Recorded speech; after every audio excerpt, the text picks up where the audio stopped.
Salut à tous, dans cette vidéo, on va apprendre comment reproduire des backgrounds en loop sur DaVinci Resolve. Et donc c'est parti. Alors c'est une vidéo vraiment débutante en motion design. Et donc comme d'habitude, on vient dans Effet ici. Ensuite, on vient encore une fois dans Effet. On vient prendre une composition fusion. Là, on va allonger la durée. Et ensuite, on va se rendre dans Fusion. Une fois qu'on est là, la première chose à faire, ça va être de venir chercher un background. Donc un background, c'est ce qui est juste là. On le prend, on le connecte au Media Out. Et maintenant, on va devoir venir choisir la couleur avec laquelle on va jouer. Donc là, ça peut vraiment être n'importe quelle couleur. Moi, par exemple, je vais venir prendre du rouge comme ça. Et ensuite, une fois que j'ai ça, je vais venir le dupliquer. Donc pour le dupliquer, c'est plutôt simple. Il faut juste venir glisser sur le nœud. Et quand il est sélectionné, faire CTRL-C, ensuite CTRL-V et venir connecter ça dans le petit carré. Comme ça, vous voyez, ça va créer une merge automatiquement. Maintenant, une fois qu'on a ça, on va venir chercher un rectangle. On va venir connecter ça au background. Pareil, là, j'utilise un rectangle, mais vous pouvez faire ça avec n'importe quelle shape. Je vais vous montrer ça juste après. On va utiliser une ellipse, un rectangle, un SN-Gun. Bref, pour l'instant, on prend un rectangle, mais vous pouvez faire ça avec n'importe quelle shape. Maintenant, on va venir chercher le nœud transform. Donc, le nœud transform, il se trouve juste là. Et ensuite, on va venir chercher le nœud ombre portée. Maintenant, on va venir dans le transform. On va venir à la frame 0. On va venir mettre une keyframe sur la taille. On va ensuite venir à la frame 15. On va venir augmenter la taille. Là, c'est peut-être un peu trop. Je vais venir augmenter, voilà. Quelque chose comme ça. Maintenant, je vais venir à la frame 30. 15 frames plus loin. Remettre la taille à 1. Et ensuite, 15 frames, non. Et ensuite, 10 frames encore plus loin.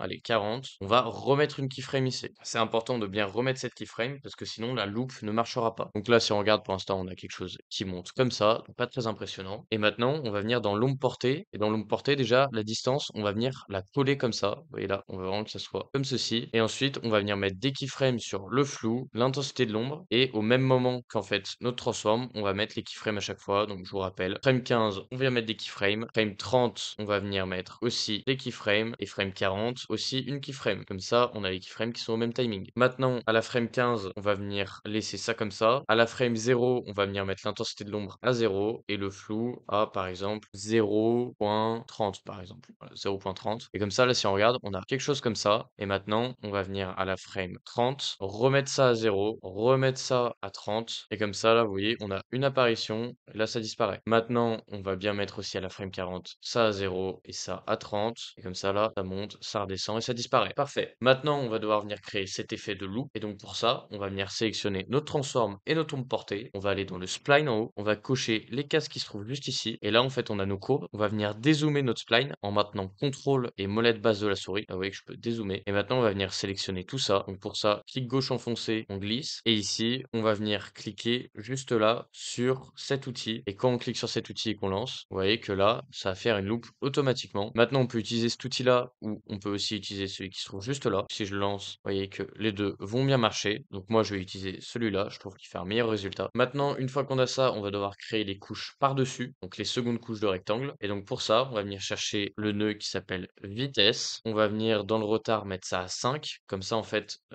notre autre rectangle aura 5 frames de retard. Et maintenant, on va venir connecter ça dans la flèche jaune, connecter ça ici. Maintenant, on va en prendre un nouveau, donc CTRL-C, CTRL-V, connecter encore une fois ça ici, connecter ça ici. Là, on veut pas qu'il y ait 5 frames de retard, on veut qu'il y en ait 10. Comme ça, il y a vraiment un retard entre toutes nos couches. Et maintenant, dans les merges, ici, on va venir augmenter la taille. Donc, lui comme ça, et lui, par exemple, comme ça. Et là, si je regarde, vous voyez que là, on a vraiment l'animation comme on souhaite. Maintenant, pour améliorer tout ça, on peut venir chercher le nœud vignette à la fin. Vignette juste comme ça. Là, vous voyez que ça rend ça un peu plus intense. On peut aussi venir chercher le nœud grain. Grain, là, on va venir baisser la force, typiquement comme ça, et faire verrouiller timecode. Et donc, comme je vous ai dit, l'avantage de ça, c'est qu'on peut changer toutes les couleurs. Donc là, par exemple, dans ce background, on peut venir mettre ça en bleu, et dans l'autre, mettre le même bleu. Et vous voyez que là, ça va bien marcher. Maintenant, on peut aussi changer les formes. Donc là, typiquement, si j'enlève le rectangle et que je viens chercher, par exemple, une ellipse, vous voyez que là, ça va nous donner le même résultat. Donc là, je vous montre avec une ellipse, vous pouvez faire énormément de formes. Typiquement, SNGone. Ensuite, SNGone, on vient chercher SRender.